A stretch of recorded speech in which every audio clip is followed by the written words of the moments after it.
Welcome champs. आज का हमारा टॉपिक है डीमैस। अब डीमैस क्या है? सबसे पहले इसकी फुल फॉर्म को जान लेते हैं। इजी है। D for division, M stands for multiplication, A for addition and S for subtraction. Simple ना। अब डीमैस की जरूरत कब पड़ती है? जब किसी क्वेश्चन में दो या दो से ज्यादा ऑपरेशंस यूज किए गए हों, तो उन केसेस में अपने एरर्स को मिनिमाइज करने के लिए या एररलेस सॉल्यूशंस निकालने के लिए हमें डीमैस का यूज करना पड़ता है। अगर हम प्रॉपर डीमैस का यूज करेंगे तो डेफिनेटली हमारे जो सॉल्यूशंस होंगे वो एररलेस होंगे। अब इस चीज का बेनिफिट लेने के लिए सिर्फ आपके पास एक ही गुरु मंत्र है, हम कह सकते हैं, और वो है प्रैक्टिस। ठीक है, सबसे पहले किसी भी चीज को समझने के लिए उस पर फोकस करिए, उसको लर्न करिए। लर्न यहाँ पे घोटा मारना नहीं है, मैथ्स में कभी घोटा नहीं मारा जाता। अपने कंसेप्ट्स को स्ट्रॉन्ग करो, देन फिर जब दोनों चीजें हो जाएं, finally practice practice and practice. जितना प्रैक्टिस आप करेंगे उतना मैथ्स आपका स्ट्रॉन्ग होता जाएगा। यहां तक बात थी डीमैथ्स की। मींस मल्टीपल ऑपरेशंस अगर एक ही क्वेश्चन में यूज होते हैं तो हमें डीमैथ्स को फॉलो करना है। हमें इसी पैटर्न में वहां पे फॉलो करना है सॉल्यूशंस निकालते वक्त। अगर किसी क्वेश्चन में डिवीजन है और एडिशन है तो पहले हम डिवीजन करेंगे, देन हम जो रिजल्ट आएगा उसको हम ऐड करेंगे और फाइनल हमारा रिजल्टेंट जो वैल्यू होगा वही हमारा कंफर्म्ड सॉल्यूशन होगा, जो बिल्कुल एररलेस होगा। देन फाइनली इस चैप्टर के एंड में हम आपको कुछ एग्जांपल्स देंगे एंड फाइनली जितना आप उसका प्रैक्टिस कर सकें एज मच एज पॉसिबल, उतना आपका ये टॉपिक क्लीन हो जाएगा, एकदम से क्लियर स्वीप कह सकते हैं हम इसको। अब पहले हम कुछ एग्जाम्पल से हम इसको स्टार्ट करते हैं। जैसा कि इस क्वेश्चन में आप देख रहे हैं, यहां पे क्या दिया हुआ है? 1 + 2 × 3 - 9 / 3। यहां सामने आपको दिख रहा है कि एट ए टाइम इस क्वेश्चन में हमारे पास चार ऑपरेशंस हैं। एडिशन का है, मल्टीप्लिकेशन का है, सब्ट्रैक्शन का है, डिवीजन का है। अब अगर हम डीमैथ्स को रिकॉल करें तो डीमैथ्स कहता है कि भैया सबसे पहले आपको डिवाइड करना है। That's it. तो हम सबसे पहले क्या करेंगे? 9 को 3 से डिवाइड करेंगे। आपने लेफ्ट टू राइट का सीक्वेंस फॉलो नहीं करना है, वो इस केस में पर्टेन नहीं करता। यहाँ पे वो लॉजिक आपका फेल हो जाता है और आपके आंसर्स जो हैं डेफिनेटली गलत होंगे। ऐसा नहीं है कि आप पहले 1 + 2 करें, 3 आए, 3 × 3 करोगे 9 आएगा, 9 - 9 करोगे 0 आएगा एंड देन फाइनल 0 को जब 3 से डिवाइड करोगे तो आपका आंसर 0 आएगा, जो कि आपको मार्क्स भी 0 ही दिलाएगा। बुरा नहीं समझना इस चीज को, लेकिन रियलिटी यही है। आपको सिर्फ और सिर्फ कंसंट्रेट करना है डीमैथ्स पे। डीमैथ्स का पहला क्या है? अल्फाबेट हमारा D. D stands for division. Means हमें यहां पे देखना है कि कहीं पे डिवीजन अप्लाई हो रहा है। यस, हो रहा है। 9 और 3 में हो रहा है, तो इट मींस हमें 9 को 3 से डिवाइड करना है। हमने 9 को 3 से डिवाइड कर दिया। ठीक है, तो रिजल्ट हमारा क्या आता है? जब हम 9 को 3 से डिवाइड करेंगे तो आंसर हमारा इस पार्ट का आएगा 3। बाकी आपने एज इट इज नीचे कॉपी कर लेना है। 1 + 2 × 3 - 9 / 3 आपका 3 आ गया। अब इसको छोड़ दो। अब अगर तुम्हारा ये स्टेप ठीक है, और मैथ्स में एक चीज है, अगर आपका स्टेप बाय स्टेप अगर आप करेक्ट कर रहे हो तो देन फाइनली जो आपका रिजल्टेंट आएगा वो डेफिनेटली आपका करेक्ट होगा। तो आपको श्योर हो कि आपका ये स्टेप क्लीन है, आपको ऊपर देखने की अब जरूरत नहीं है। अब आप यहां पे देखिए, यहां है 1 + 2 × 3 - 3। मींस यहां पे तीन ऑपरेशंस यूज हो रहे हैं, प्लस, मल्टीप्लाई एंड माइनस। अब डीमैथ्स को फिर से रिकॉल करें, और डीमैथ्स कहता है कि हमें प्लस, माइनस और मल्टीप्लाई में हमें अब क्या करना है? हमें मल्टीप्लाई करना है। एग्जैक्ट, हमें 2 और 3 को मल्टीप्लाई करना है, जो रिजल्ट क्या आएगा? 6। यहाँ पे मैंने हिंट के लिए आपको दे दिए थोड़ा सा रिकॉल करने के लिए। थोड़ी हम एग्जांपल्स करेंगे, उसको हम थॉरोली करेंगे, उसके बाद आपको एग्जाम्स में या टेस्ट में ये सब लिखने की जरूरत नहीं है, इस साइड का पार्ट आपने जस्ट ये करना है और ये बिल्कुल मीन्स कि एकदम मक्खन की तरह आपके ये आंसर्स जो है ना वो सॉल्व होते जाएंगे। बस आपके स्टेप्स सही होने चाहिए। नेक्स्ट में क्या बताया अभी आपको कि 2 और 3 को मल्टीप्लाई करेंगे 6 आएगा, ठीक है। देन यहाँ पे क्या था 1, 1 को कॉपी किया नीचे, देन साइन प्लस का ले आए, 2 इंटू 3 6, 6 को कर लिया -3। अब यहाँ पे देखेंगे कौन कौन सा साइन है, एडिशन का है और सब्ट्रैक्शन का है, दैट्स इट। अब एडिशन और सब्ट्रैक्शन में डीमैथ्स कहता है भैया हमें पहले क्या करना है, हमें ऐड करना है, हमें एडिशन करना है। तो हम क्या करेंगे, 1 और 6 को ऐड ऑन करेंगे, देन 1 प्लस 6 को जब हम ऐड करेंगे हमारा रिजल्ट क्या आएगा 7। तो इसकी जगह पे हमने 7 लिख दिया, फिर क्या है माइनस एंड देन 3। सिंपल ना। तो ऐसे ही 7 माइनस 3 हमारे पास लास्ट स्टेप है और इसमें देखो एक ही ऑपरेशन बचा। जब एक ही ऑपरेशन बचा तो उसमें तो आपको पता है कि आपको क्या करना है। अब इसमें एक ही ऑपरेशन है माइनस का, तो आपको सब्ट्रैक्ट करना है, 7 माइनस 3 4 और इसी के साथ आपका ये आंसर करेक्ट होता है। ठीक है, यहां तक क्लियर सबको। आस्ता आस्ता हम इन क्वेश्चंस का भी लेवल बढ़ाएंगे। ये सिर्फ डरने की बात कोई नहीं है, घबराने की नहीं है। एक दो बार प्रैक्टिस करेंगे, इसका स्क्रीनशॉट ले लें और हमारा जो ब्लॉग्स हैं उसमें आप चेक कर सकते हो। ये मैं एज अ पीडीएफ वहाँ पे भी शेयर कर दूंगा और डिस्क्रिप्शन में भी आपको इसकी पीडीएफ की कॉपी दे दूंगा ताकि आप वहाँ से इसको कॉपी कर सकें या स्क्रीनशॉट ले लें। जो आप मतलब कि ईजिली आप कर सकते हैं उतना आप इससे प्रैक्टिस करिए। नेक्स्ट क्वेश्चन में अगर हम आते हैं तो नेक्स्ट क्वेश्चन हमारा है 14 plus 4 divide by 4 minus 2 multiply 6। अब इस क्वेश्चन में भी कितने ऑपरेशंस यूज हो रहे हैं, 1 2 3 एंड 4। हमारे 4 ऑपरेशंस यूज हो रहे हैं। तो मींस हमें यहाँ पे भी अपने आंसर्स का करेक्ट करने के लिए क्या चीज करना पड़ेगा, डीमैथ्स का यूज करना है क्योंकि डिफरेंट ऑपरेशन यूज हो रहे हैं ना। तो डीमैथ्स हमें क्या कहता है, शाबाश सही बोले हो कि हमें यहाँ पे डिवाइड करना है सबसे पहले। तो डिवाइड अगर है, कभी कभी ऐसा भी हो सकता है कि डिवीजन हो ही नहीं, उस टाइम ऐसा नहीं है कि आप लोग डिवाइड का साइन ढूंढने बैठ जाओ कि कहीं क्वेश्चन में मिस तो नहीं हो गया, ऐसा कदापि नहीं है। अब यहाँ पे अगर डिवाइड का साइन है तो देन पहले इसको सॉल्व करो, 4 डिवाइड बाई 4 1। अब यहाँ पे हम क्या करेंगे, 14 को कॉपी करेंगे नीचे, प्लस 4 डिवाइड बाई 4 किया 1 आ गया, देन माइनस 2 मल्टीप्लाई बाय 6। ठीक है, अब इसको छोड़ दो, अब आ जाओ वही, ये स्टेप आपका क्लीन होता है। अब आपको इस स्टेप पे आना है। अब यहाँ पे कितने ऑपरेशंस हैं, 1 2 और 3। अब यहाँ पे क्या हो रहा है, एडिशन सब्ट्रैक्शन एंड मल्टीप्लिकेशन। तो डीमैथ्स हमें कहता है कि हमें क्या करना है, हमें मल्टीप्लाई करना है। तो 2 इंटू 6 12, बाकी एज इट इज आप इसको उतार लेंगे, 14 plus 1 minus 2 into 6 12। Very good. अब देन एडिशन एंड सब्ट्रैक्शन। तो डीमैथ्स के तहत हमें यहाँ पे क्या करना है, हमें यहाँ पे पहले ऐड करना है।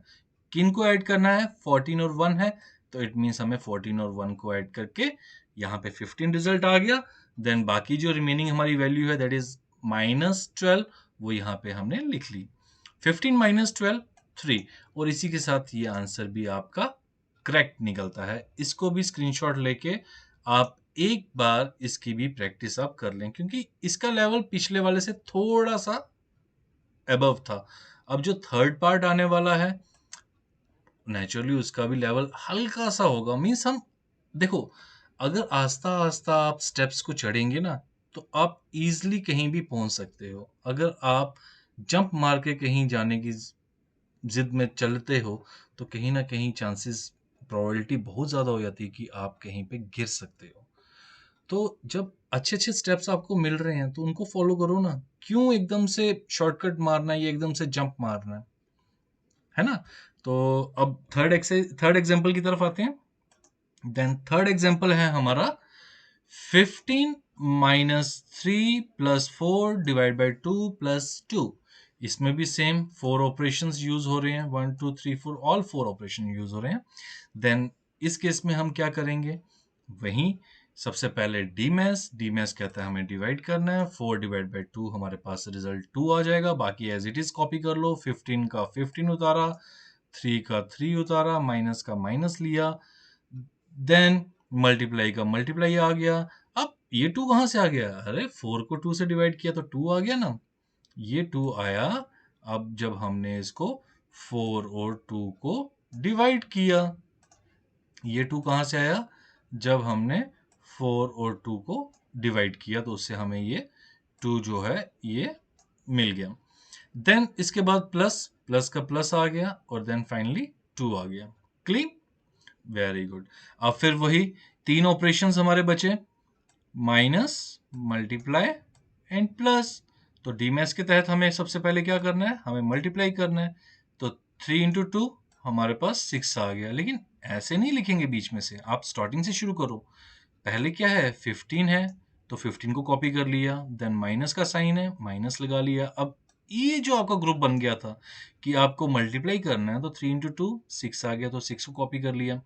देन प्लस का साइन है, देन 2 एज इट इज आपने नीचे इसको कॉपी करके लिख दिया। तो ये स्टेप तक आप ठीक हो। देन फिर आ गया यहाँ पे सब्ट्रैक्शन एंड एडिशन।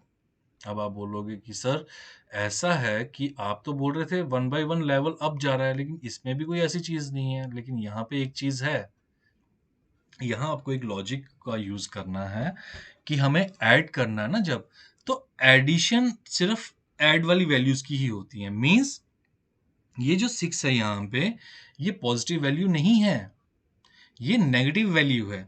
तो नेगेटिव के साथ कभी भी ऐड नहीं होगा। आपको यहाँ देखना है कि पॉजिटिव वैल्यू है। यस, 15 हमारी यहाँ पे पॉजिटिव वैल्यू है, इससे पहले कुछ नहीं लगा। जिस वैल्यू के साथ कुछ नहीं लगा होता वो वैल्यू क्या रहती है, या स्टार्टिंग की वैल्यू में अगर कुछ नहीं लगा तो वो ऑब्वियस है कि वो एक पॉजिटिव वैल्यू है। तो यहाँ पे हम 15 और 2 को प्लस करेंगे। मैं रिपीट कर रहा हूँ इस चीज को, यहाँ पे हम 15 और 2 को प्लस करेंगे, ना कि हम 6 और 2 को प्लस करेंगे। 6 और 2 को अगर प्लस करोगे आपका आंसर इनकरेक्ट रहेगा। करेक्ट क्या है कि आपको 15 और 2 को प्लस करना है। ठीक है, 15 और 2 को प्लस करके आपको 17 मिल जाता है, बाकी -6 एज इट इज आपने उतार लिया। अब नेक्स्ट 17 माइनस 6 आपका 11। ठीक है, तो ये हमारा फाइनल आंसर आ गया। इसी के साथ मेरे को लग रहा है कि आप लोग यहाँ पे कंफ्यूज हो गए हो। इसको थोड़ा सा कंफ्यूजन को दूर करने के लिए आप इसका अरेंजमेंट भी कर सकते हो। मींस 15 फिर प्लस की वैल्यू है, इसको पहले लिख दो, और ये माइनस की है, इसको बाद में लिख दो। ये सिर्फ प्लस माइनस में आप करना, बाकियों में नहीं करना, कहीं गलत नहीं कर देना। ठीक है, समझ गए बात को? सिर्फ एडिशन और सब्ट्रैक्शन के दौरान इस कंसेप्ट को यूज करना कि एडिशन वाली वैल्यूज एक साथ आप लिख सकते हो और सब्ट्रैक्शन वाली वैल्यू आप एक साइड। मींस पॉजिटिव टर्म्स जो हैं वो एक साइड लिख दो, नेगेटिव टर्म्स अगर हैं वो एक साइड लिख दो, तो उससे भी आपको ये थोड़ा सा और सिंपल और इसकी पिक्चर जो है वो क्लियर हो जाएगी। तो यहाँ पे अब एक स्टेप और बढ़ जाता, हमने वो नहीं बढ़ा के हमने डायरेक्ट आपको बताया कि ये एक पॉजिटिव वैल्यू है, ये पॉजिटिव है, ये दोनों प्लस हो जाएंगे। 15 और 2 17 माइनस 6 हमारा 11 आंसर आ जाएगा। फाइन, ठीक है। अब नेक्स्ट पार्ट की तरफ चलते हैं, एक और कर लेते हैं, है ना, एक थोड़ा सा कर लेते हैं, तो लास्ट ही समझिए इसको, इसको कर लेते हैं। अब इसमें क्या है कि आपको फिर वही एक टर्म है, लेकिन यहाँ पे नंबर ऑफ ऑपरेशंस देखो कितने हैं, 1 2 3 4 एंड 5। मींस 5 डिफरेंट ऑपरेशंस यहाँ पे यूज किए गए हैं। Division, multiplication, addition, multiplication and subtraction. अब भाई डीमैथ्स क्या कहता है कि हमें सबसे पहले क्या करना है, डिवाइड करना है। तो 64 को जब 8 से डिवाइड करेंगे तो रिजल्टेंट हमारा क्या आ जाएगा, 8 आ जाएगा। वो हमने यहाँ पे लिख दिया। बाकी ये टर्म पूरी की पूरी आपने कॉपी करके आगे लिख देनी है। मल्टीप्लाई, इसको डिवाइड करके 8 आ गया, वो आपने यहाँ लिख दिया। देन बाकी क्या रहा, multiply 8 plus so and so, ये आपने यहाँ पे कॉपी कर दिया। ठीक है यहाँ तक। अब डीमैथ्स कहता है कि भैया मेरे को पहले मल्टीप्लाई करना है, क्योंकि डिवाइड तो चला गया। अब डी के बाद क्या रहा, एम, एम फॉर मल्टीप्लिकेशन। अब मल्टीप्लिकेशन देखो, एक यहाँ पे भी है और एक यहाँ पे भी है। अब यहाँ पे मैं थोड़ा-सा क्लियर कर देता हूँ कि इस केस में आप क्या कर सकते हो, आप डायरेक्ट इस स्टेप पे आ सकते हो। लेकिन अभी स्टार्टिंग है ना, जिन बच्चों को तो इसका बेसिक स्ट्रॉन्ग है जिनको समझ में आ गया है, वो डायरेक्ट इस पॉइंट से इस पॉइंट पे आ सकते हो। लेकिन बेटर है कि आप लेफ्ट टू राइट अगर चल रहे हैं, तो अगर लेफ्ट साइड में आपके पास डीमैथ्स के मुताबिक अगर कोई ऑपरेशन आ जाता है, तो आप पहले उसको सॉल्व करें। जैसे हमने यहाँ पे सॉल्व किया। हमने यहाँ सबसे पहले क्या किया, 8 मल्टीप्लाई 8 रिजल्टेंट क्या आया हमारा 64। इसका हमने ये वैल्यू उतार लिया।